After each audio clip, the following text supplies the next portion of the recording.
Assalamualaikum warahmatullahi wabarakatuh. Kita sampai di pertemuan yang terakhir, yaitu pertemuan ke-14. Dalam mata kuliah logika dan algoritma, kita akan mempelajari mengenai pewarnaan atau coloring. Dalam proses pewarnaan atau coloring, problema pemberian warna kepada semua simpul sedemikian sehingga dua simpul yang berdampingan mempunyai ruas yang menghubungkan kedua simpul tersebut itu mempunyai warna yang berbeda. Banyak warna yang digunakan diminta seminimal mungkin, jadi kita tidak bisa bebas dalam menentukan warna yang dipergunakan. Pola pewarnaan yang pertama, kita gunakan pola lampu lalu lintas. Kita bisa lihat gambarnya A, B, C, D, dan E. Nah, kita tentukan permasalahannya yaitu menentukan pola lampu lalu lintas dengan jumlah fase minimal dan pada setiap fase tidak ada perjalanan yang saling melintas. Perjalanan yang diperbolehkan adalah dari A ke B, dari A lurus ke C, dari A belok ke D, dari B belok ke C, dari B lurus ke D, dari E ke B, dari E ke C, kemudian dari E putar balik ke D. Seperti itu untuk pola lampu lalu lintas. Langkah-langkah penyelesaian masalah dalam pola lampu lalu lintas. Yang pertama, tentukan simpul dari perjalanan yang diperbolehkan. Untuk peletakan simpulnya bebas. Yang kedua, tentukan ruas untuk menghubungkan dua simpul yang menyatakan dua perjalanan yang saling melintas. Kita lihat contohnya A ke C itu bisa bertabrakan dengan E yang melintas ke B, dan juga bisa bertabrakan dengan B yang melintas ke D. Jadi A ke C ini mempunyai dua ruas, mempunyai dua garis, yaitu E ke B dan B ke D. Nah, kemudian untuk B ke D itu bisa juga bertabrakan dengan E yang melintas ke C. Makanya di B ke D ini ada ruas lagi, ada ruas E C. Kemudian kita lihat E ke C itu bisa bertabrakan dengan A yang melintas ke D. Nah, kemudian kita tarik garis dari EC ke AD dan seterusnya. Hanya yang menyatakan tidak ada yang saling melintas atau tidak berpotensi bertabrakan adalah A ke B, B ke C, dan E ke D. Ketentuannya, beri warna pada setiap simpul dengan warna baru. Dengan catatan, bila simpul berdampingan, maka berilah warna lain. Bila simpul tidak berdampingan, maka berilah warna yang sama. Seperti itu. Jadi kita lihat AC dengan AD. Nah, karena tidak berdampingan, maka kita beri warna yang sama. AC berwarna putih dan AD juga berwarna putih. Kemudian kita lihat BD dan EB itu tidak berdampingan, maka kita beri warna yang sama. Contohnya H ini artinya hijau. Seperti itu. Kemudian EC itu kita beri warna merah. Nah, EC dan AD itu warnanya berbeda karena dia berdampingan. Nah, ada garis antara AD dan EC, maka kita diberikan warna yang berbeda. Kita lihat bahwa simpul AB, BC, dan ED tidak dihubungkan oleh suatu ruas, jadi untuk simpul tersebut tidak pernah melintas perjalanan-perjalanan lain, dan simpul tersebut selalu berlaku lampu hijau. Nah, tentukan pembagian masing-masing simpul yang sudah diberikan warna. Tadi putih adalah AC dan AD, hitam BD dan EB, dan merah E ke C. Nah, untuk yang tidak mempunyai ruas, itu dinamakan tidak diberikan warna. Seperti itu. Untuk pembagian simpul berdasarkan simpul yang tidak bisa langsung berhubungan seminimal mungkin, bisa dilakukan dengan beberapa kemungkinan. Nah, dari langkah kelima diperoleh 3 fase, sehingga bisa kita simpulkan keseluruhan situasi dan hasilnya dapat dinyatakan dengan. Nah, jadi dalam perhitungan sebelumnya kita menghasilkan 3 fase karena kita menghasilkan 3 warna, yaitu putih, hitam, dan merah. Maka kita bisa lihat fasenya. Nah, kita sudah menentukan 3 warna yang kita dapatkan, yaitu putih, hitam, dan merah.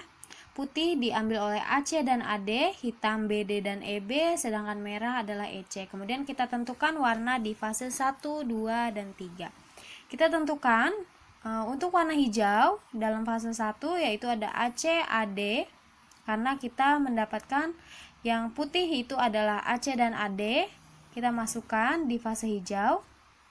Di fase 1, AC dan AD, kemudian AB, BC, dan ED yang didapatkan dari yang tidak mempunyai ruas atau tidak memiliki warna. Nah, kemudian sisanya kita masukkan ke warna merah.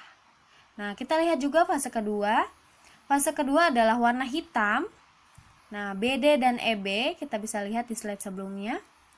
Nah, BD dan EB kemudian kita tambahkan lagi yang tidak memiliki ruas atau tidak memiliki warna, yaitu AB, BC, dan ED.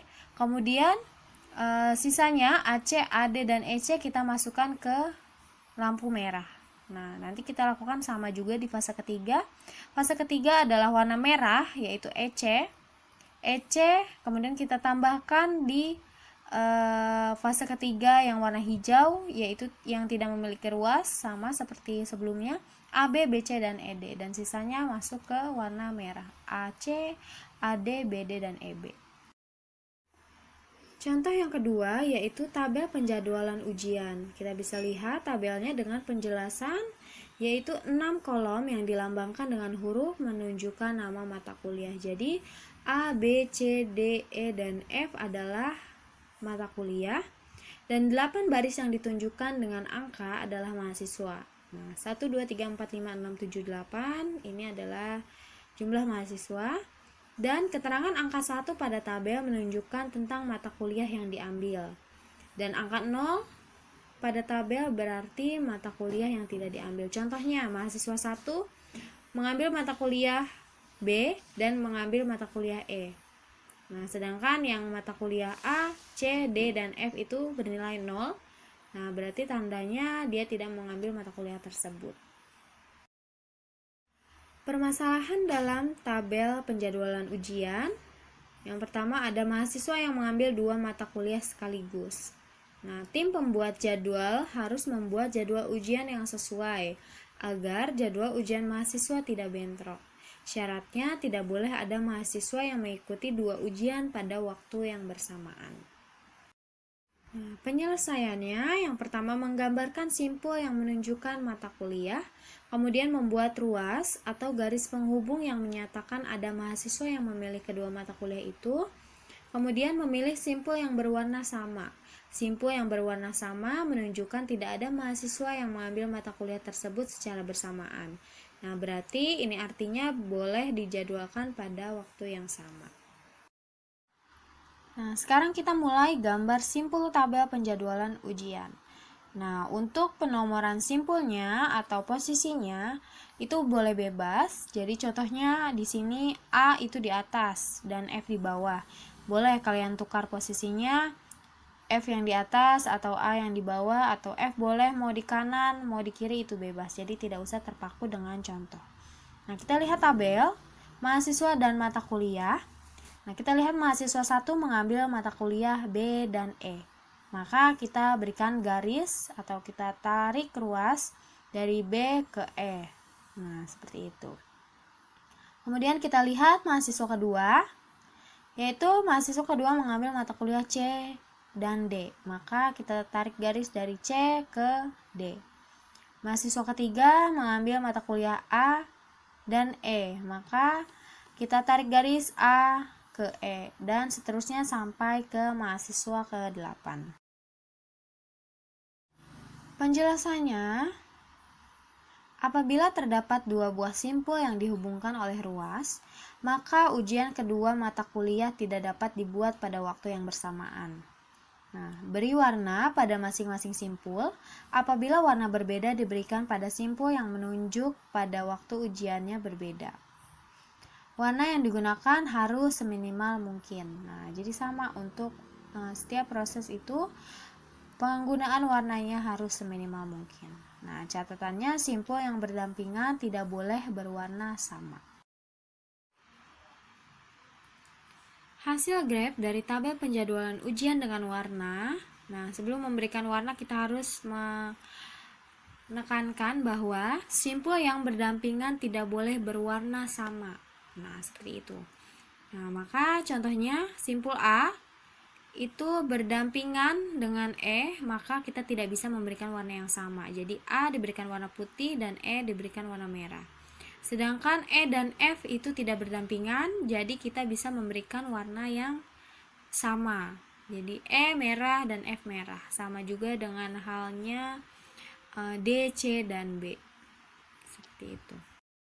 Penjelasan graf dengan warna. Nah, di sini ada penjelasannya, yaitu warna merah untuk simpul F, E, dan D, warna putih untuk simpul A dan B, warna hijau untuk simpul C. Nah, kenapa? Karena simpul ini berdampingan. Nah, simpul C bertetangga dengan simpul B, warna putih. Nah, dan simpul D warna merah, sehingga C harus diberi warna lain. Nah, bisa kita lihat di gambarnya. Simpul C itu bertetangga dengan simpul B. Nah, simpul B itu warnanya putih dan simpul D warna merah. Nah, sudah ada putih dan merah. Nah, jadi kita harus mencari warna lain. Penjelasan graf tabel penjadwalan ujian dengan warna, yaitu kelompokkan simpul yang berwarna sama. Warna yang sama artinya bisa dijadwalkan untuk ujian, sehingga diperoleh hasil simpul merah itu F, E, dan D, simpul putih A dan B, dan simpul hijau C. Catatannya, untuk posisi peletakan simpul bisa bebas, seperti yang saya jelaskan tadi. Awal pemberian warna boleh bebas, warna yang digunakan juga boleh bebas. Nah, awal pemberian warna mempengaruhi susunan jadwal. Seperti itu untuk penjelasan dalam teknik pewarnaan atau coloring.